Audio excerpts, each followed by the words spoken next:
Hello everyone, welcome to my channel. आज हम start कर रहे हैं चैप्टर 5 हिस्ट्री क्लास 6 की। ठीक है, तो इस चैप्टर का सबसे पहले नाम हम देख लेते हैं। इसका नाम है what book and burial tell us. तो इसमें हम बुक्स के बारे में पढ़ेंगे, लिटरेचर के बारे में पढ़ेंगे, क्या क्या हमारे जो हैं हिस्ट्री में क्या क्या ऐसी चीज़ें थी, बुक्स थी, ऐसी कौन कौन से मतलब रिटन एविडेंस थे जिनसे हमें पास्ट के बारे में पता चलता है। उन सब चीज़ों के बारे में हम इसमें पढ़ेंगे। The oldest book known all over the world is suppose to be that of Veda. ये हम सब जानते हैं कि सबसे जो ओल्डेस्ट बुक है जो अभी तक जानी गई है वो कौन सी है? वेदा। वेद, हमारे जो वेद होते हैं वो इसमें इंक्लूड हैं। They were written about 3000 years back. वो 3000 साल पहले लिखे गए थे। And are the earliest literary source available. और वो ऐसे सोर्सेज हैं जो सबसे ज़्यादा पुराने हैं, सबसे पहले लिखे गए थे। ऐसे सोर्स कौन से हैं? वेद। अब बात करते हैं वेद के बारे में। अब ये वेद हैं क्या? The word Veda means knowledge. Veda का मतलब होता है नॉलेज। देयर आर 4 वेद। इनमें 4 वेद हैं, ऋग्वेद, सामवेद, यजुर्वेद और Atharvaveda. Rigveda is the oldest Veda. ये एक बहुत बार क्वेश्चन पूछा जा चुका है कि कौन सा जो वेद है वो ओल्डेस्ट है। तो आप इसमें सही आंसर है इसका Rigveda. It is composed about 3500 years ago. ये 3500 साल पहले लिखा गया था। The hymns have been compared by sage. अब जो इसकी जो हाइम्स थी, जो इसके क्या बोलेंगे, इसकी लाइंस थी, वो जो थी वो किसके, ऋषि मुनियों द्वारा जो थी वो बनाई गई थी। दीज हाइम्स, हाइम्स मतलब एक तरीके से मंत्र। These hymns were recited and passed from one generation to another until they were written down. ये जो मंत्र थे, जो ये इनकी जो हाइम्स थी वो क्या थी, एक जगह एक जनरेशन से दूसरी जनरेशन तक कैसे पहुंची? वर्बली पहुंची। इनको सिर्फ याद कर लिया गया और वो पहुंची तब तक जब तक वो लिखी नहीं गई। These hymns are in praise of different god such as. ये जो हाइम्स थी, जो लाइन्स थी, वो डिफरेंट गॉड्स के लिए उनकी तारीफ़ों में लिखी गई। जैसे इंद्र जो थे, वॉरियर, गॉड ऑफ वॉरियर, और Agni, god of fire, Varuna, god of sky and many more. How do historian study the Rigveda? अब जो हिस्टोरियंस थे उन्होंने ऋग्वेद कैसे पढ़ा? While studying about the past. जब वो पास्ट के बारे में पढ़ रहे थे, पास्ट के बारे में समझ रहे थे, तो हिस्टोरियंस एग्जामिन रिटन सोर्सेज। तो हिस्टोरियंस को ऐसे सोर्सेज की तरफ पढ़ना पड़ा जहाँ पर उनको रिटन चीज़ें लिखी हुई मिली। They study the Rigveda. उन्होंने ऋग्वेद की स्टडी करी। उसको आगे बढ़ाते हुए उन्होंने ऋग्वेद की स्टडी करी कि, और most of the hymns in Rigveda were in the form of dialogues. और उन्होंने ये पाया कि तो ज़्यादातर ऋग्वेद की जो हाइम्स थी वो किस में थी? डायलॉग्स की फॉर्म में थी। Historian study these dialogue to arrive at conclusion. और हिस्टोरियंस ने ये डायलॉग्स भी पढ़े ताकि वो कंक्लूजन पर पहुंच सकें। अब है ऋग्वेद। ऋग्वेद के बारे में और ज़्यादा बात करें। What does it tell us about prayers and battles? क्योंकि ये हमें क्या बताता था? ये हमें किस चीज़ के बारे में बताता था? प्रेयर्स के बारे में, बैटल्स के बारे में। Most prayers in the Rigveda are for cattle, children and horses.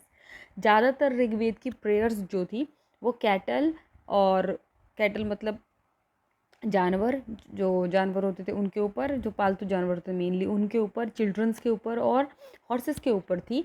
Horses were yoked to chariot and used in battles. जो हॉर्स थे वो रथ चलाने के काम आते थे और बैटल्स में, युद्ध में काम आते थे। Battle aim to capture cattle, land, pasture, water and people.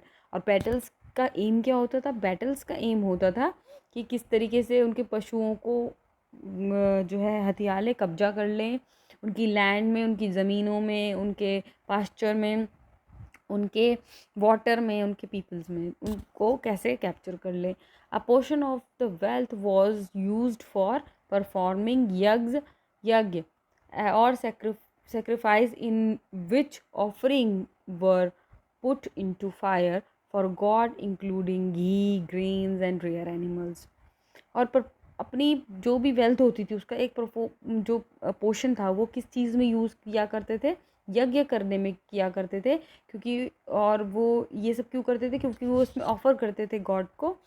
क्या ऑफ़र करते थे, कौन से गॉड को, फायर में डालते थे वो चीज़ें जो इम्पोर्टेंट होती थी उनके लिए बहुत, वो ऐसी चीज़ें गॉड को ऑफ़र करते थे फायर में डालकर, यज्ञ में जैसे करते हैं घी, ग्रेन्स यानी अनाज, और रेयर एनिमल्स, कुछ एनिमल्स को भी सेक्रीफाइस करते थे, यानी कि उनकी बलि दे देते थे यज्ञ के नाम पर, है ना। तो वो एक उनका वो होता था, क्या बोलते हैं, एक परफॉर्म करना होता था कि वो किस तरीके से अपनी जो चीज़ें हैं, जो उनके पास जो चीज़ें हैं उनको सेक्रीफाइस कर रहे हैं। पॉलिटिकल लाइफ, अब पॉलिटिकल लाइफ के बारे में बात करें तो Vedas even tell us about political life of this age. अब वो हमें वेदा जो थे हमें ये तक बताते हैं कि जो उनके टाइम पर जो पॉलिटिकल लाइफ होती थी वो कैसी होती थी। The head of state was called raja, जो हेड होता था स्टेट का वो राजा कहलाता था।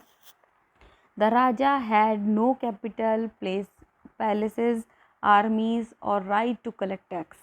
अब राजा तो वो होता था लेकिन उसको कोई भी उसकी कैपिटल नहीं होती थी, उसकी कोई भी पैलेस नहीं होते थे, उसकी कोई महल नहीं हुआ करते थे, उसकी आर्मी नहीं हुआ करती थी, और उसको कोई हक नहीं होता था कि वो टैक्स कलेक्ट करे। ओके, ऑक्यूपेशंस, अब उस टाइम पे ऑक्यूपेशंस कैसे होते थे, agriculture, cattle rearing, chariot making, pottery, jewellery making, tanning and metal work were the main occupation.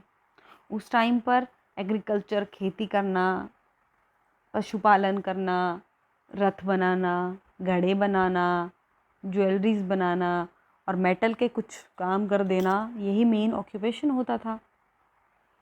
अब बात करते हैं दास। दास क्या होते थे, दास लिखा है इसमें, दस्युस भी बोलते थे उनको।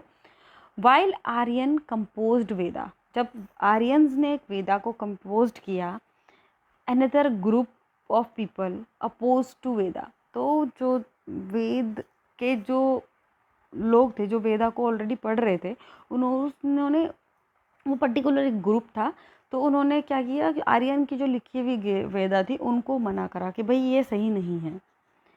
दे वर कॉल्ड दासास, और उन्होंने उसको क्या कहा, दास कहा और स्लेव कहा।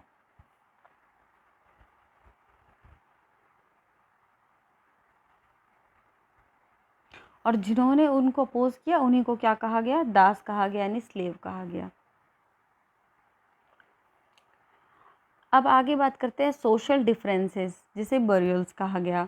ऐसे कौन से सोशल डिफरेंसेस वहाँ पर चलते थे। Archaeologist assume that objects discovered with skeleton probably belonged to the dead person. उन्होंने, आर्कियोलॉजिस्ट ने ये एज्यूम किया कि जो भी ऑब्जेक्ट्स मिलते थे स्केलेटन के आसपास या स्केलेटन पर, वो उन्होंने माना कि हो सकता है, ज़्यादातर पॉसिबिलिटीज़ ये हैं कि वो उस डेड पर्सन की ही होंगी।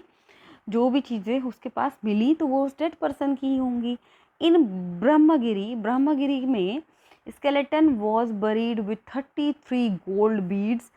एक स्केलेटन मिला जिसने 33 गोल्ड बीड्स यानी मालाएं पहनी हुई थी, 2 स्टोन बीड्स, 2 स्टोन की बीड्स पहनी हुई थी, 1 कॉन्च सेल, उसने एक कॉन्च सेल था उसके पास, where as other skeleton only had pot, लेकिन जो बाकी के स्केलेटन मिले उनके पास सिर्फ और सिर्फ एक पॉट थे।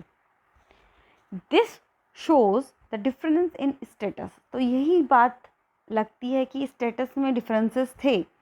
Among the people who were buried, जो भी लोग दफनाए गए, जो भी लोग बरीड किए गए, some were rich while other were poor, तो कुछ तो अमीर थे लेकिन कुछ क्या थे, गरीब थे। क्योंकि जो अमीर थे उन्होंने तो गोल्ड के बीड्स पहने हुए थे, स्टोन के बीड्स पहने हुए थे, और जो गरीब थे उन्होंने सिर्फ, उनके पास एक पॉट रखा गया और कुछ भी नहीं था उनके पास। Sometime megalith have more than one skeleton.